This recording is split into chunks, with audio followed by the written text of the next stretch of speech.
ನಮಸ್ಕಾರ ವೀಕ್ಷಕರೇ, ವಾರ್ತಾ ಭಾರತಿ ಟಾಪ್ 20 ನ್ಯೂಸ್ಗೆ ಸ್ವಾಗತ. ಇವತ್ತಿನ ಪ್ರಮುಖ ಸುದ್ದಿಗಳ ಹೈಲೈಟ್ಸ್ ನಿಮಗಾಗಿ ಇಲ್ಲಿವೆ. ಅಣ್ಣನ ಪ್ರೀತಿಯನ್ನ ನಿರಾಕರಿಸಿದ್ದಕ್ಕಾಗಿ ಕಾನೂನು ವಿದ್ಯಾರ್ಥಿನಿ ಅಮೃತಾಳನ್ನ ಆಕೆಯ ತಮ್ಮ ಚಾಕುವಿನಿಂದ ಇರಿದು ಕೊಲೆಗೈದ ಘಟನೆ ಜೀವನ್ ಭೀಮಾನಗರ ಪೊಲೀಸ್ ಠಾಣೆ ವ್ಯಾಪ್ತಿಯ HAL ರಸ್ತೆಯ ಕೋಡಿಹಳ್ಳಿಯಲ್ಲಿ ನಡೆದಿದೆ. ಕೊಲೆ ಆರೋಪಿಗಳಾದ ಧನುಷ್ ಮತ್ತು ಆತನ ಸಹೋದರ ಸೂರ್ಯ ಅನ್ನುವಂತನನ್ನ ಬಂಧಿಸಲಾಗಿದೆ. ಗಗನಯಾನ ಮತ್ತು ಇತರ ಪ್ರಮುಖ ಯೋಜನೆಗಳಿಗೆ ಸಂಬಂಧಿಸಿದ ಇಸ್ರೋ ವಿಜ್ಞಾನಿಗಳ ರಾಜೀನಾಮೆ ಮತ್ತು ಸ್ವಯಂ ಪ್ರೇರಿತ ನಿವೃತ್ತಿಗೆ ಅನುಮೋದನೆ ನಿಯಮಗಳನ್ನು ಬಾಹ್ಯಾಕಾಶ ಇಲಾಖೆ ಬಿಗಿಗೊಳಿಸಿದೆ. ವಿಧಾನ ಪರಿಷತ್ ಸದಸ್ಯತ್ವ ರದ್ದತಿಯನ್ನು ಪ್ರಶ್ನಿಸಿ ಪರಿಷತ್ ಉಪಸಭಾಪತಿ MK ಪ್ರಾಣೇಶ್ ಸಲ್ಲಿಸಿದ್ದ ಅರ್ಜಿಯನ್ನು ವಜಾಗೊಳಿಸಿದ ಸುಪ್ರೀಂ ಕೋರ್ಟ್. ಡೀಸೆಲ್ ಹಾಗೂ ATF ರಫ್ತಿನ ಮೇಲಿನ ಅನಿರೀಕ್ಷಿತ ಲಾಭದ ತೆರಿಗೆಯನ್ನು ಹೆಚ್ಚಿಸಿ ಪೆಟ್ರೋಲ್ ರಫ್ತಿನ ಮೇಲಿನ ವಿಶೇಷ ಹೆಚ್ಚುವರಿ ಅಬಕಾರಿ ಸುಂಕವನ್ನು ಕಡಿತಗೊಳಿಸಿದ ಕೇಂದ್ರ ಸರ್ಕಾರ. ರಾಜ್ಯ ಮತ್ತು ರಾಷ್ಟ್ರಮಟ್ಟದ ಕ್ರೀಡಾಕೂಟಗಳಲ್ಲಿ ಭಾಗವಹಿಸುವ ವಿದ್ಯಾರ್ಥಿಗಳಿಗೆ ಹಾಜರಾತಿಯಲ್ಲಿ 15% ವಿನಾಯಿತಿ. ಅಂತಾರಾಷ್ಟ್ರೀಯ ಮಟ್ಟದ ಕ್ರೀಡಾಕೂಟಗಳಲ್ಲಿ ಪಾಲ್ಗೊಳ್ಳುವ ವಿದ್ಯಾರ್ಥಿಗಳಿಗೆ 25% ಹಾಜರಾತಿ ವಿನಾಯಿತಿ ಘೋಷಿಸಿದ ರಾಜ್ಯ ಸರ್ಕಾರ. ಅಯೋಧ್ಯೆ ದೇಣಿಗೆ ದುರ್ಬಳಕೆ ಬಗ್ಗೆ ಮಾತಾಡ್ತಿದ್ದ ವೇಳೆ ತೆಲಂಗಾಣದ ಬಿಜೆಪಿ ನಾಯಕರೊಬ್ಬರು ಲೈವ್ ಚರ್ಚೆಯಲ್ಲೇ ಪುರೋಹಿತರೊಬ್ಬರಿಗೆ ಚಪ್ಪಲಿಯಿಂದ ಹಲ್ಲೆ ನಡೆಸಿದ ಘಟನೆ ನಡೆದಿದೆ ಅಂತ theSouthFirst.com ವರದಿ ಮಾಡಿದೆ.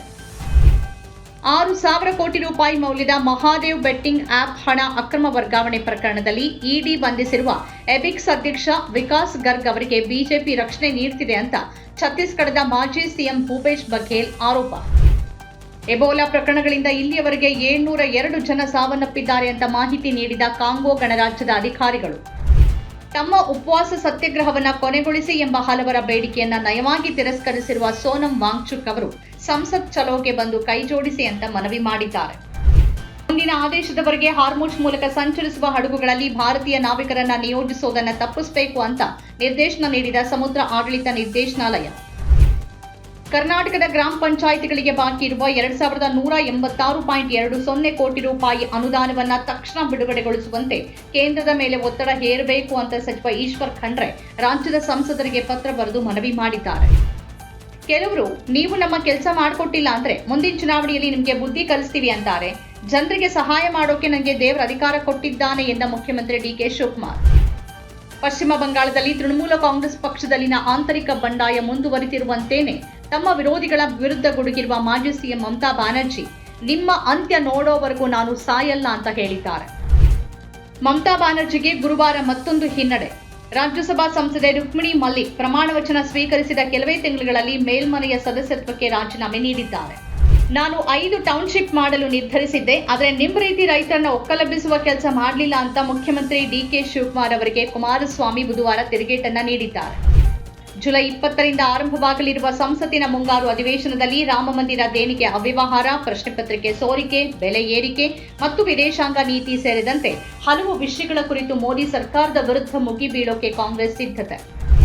ವಿಜಯಪುರ ಮತ್ತು ಬಾಗಲಕೋಟೆ ಜಿಲ್ಲೆಯ ಜಾನುವಾರುಗಳ ಕುಡಿಯುವ ನೀರಿನ ಸಮಸ್ಯೆ ಪರಿಹಾರಕ್ಕೆ ಆಲಮಟ್ಟಿ ಜಲಾಶಯದಿಂದ ಕಾಲುವೆಗಳಿಗೆ ನೀರು ಬಿಡುಗಡೆ ಮಾಡೋಕೆ ಆದೇಶ ಮಾಡಿ ಅಂತ ಶಾಸಕ ಶಿವಾನಂದ ಪಾಟೀಲ್ ಮುಖ್ಯಮಂತ್ರಿಗಳಿಗೆ ಮನವಿ ಸಲ್ಲಿಸಿದ್ದಾರೆ.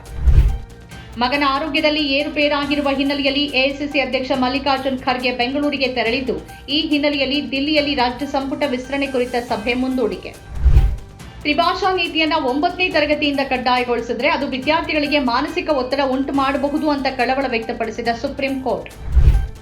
ಸಂಸತ್ತಿನ ಮುಂಗಾರು ಅಧಿವೇಶನ ಆರಂಭ ಆಗೋಕೆ ಕೆಲವೇ ದಿನಗಳು ಬಾಕಿ ಇರುವಾಗಲೇ ಬುಧವಾರ ಪ್ರಧಾನಿ ನರೇಂದ್ರ ಮೋದಿ ಅವರ ಅಧಿಕೃತ ನಿವಾಸದಲ್ಲಿ ಬಿಜೆಪಿ ನಾಯಕರ ಉನ್ನತ ಮಟ್ಟದ ಸಭೆ ನಡೆದಿದೆ ಅಂತ ವರದಿಯಾಗಿದೆ. ನಮ್ಮ ಕಾರ್ಯಕ್ರಮಗಳನ್ನು ನೀವು ನೋಡ್ತಾ ಇದ್ರೆ ನಮ್ಮ ಚಾನೆಲ್ ಅನ್ನ ಸಬ್ಸ್ಕ್ರೈಬ್ ಮಾಡಿ, ಪಕ್ಕದ ಬೆಲ್ ಐಕಾನ್ ಒತ್ತಿ ನಮ್ಮನ್ನ ಬೆಂಬಲಿಸಿ. ಹಾಗೆ ನಮ್ಮ ಕಾರ್ಯಕ್ರಮಗಳನ್ನ ಲೈಕ್ ಮಾಡಿ, ಕಮೆಂಟ್ ಮಾಡಿ, ಅದನ್ನ ಬೇರೆಯವರಿಗೂ ವಾಟ್ಸ್ಆಪ್ ಮೂಲಕ ಶೇರ್ ಮಾಡಿ. ನೀವು ಹೀಗೆ ಮಾಡಿದಾಗ ನಮ್ಮ ಚಾನೆಲ್ ಮತ್ತಷ್ಟು ಜನರಿಗೆ ತಲುಪಲು ನೀವು ನಮ್ಮೊಂದಿಗೆ ಸಹಕರಿಸಿದ ಹಾಗಾಗುತ್ತೆ.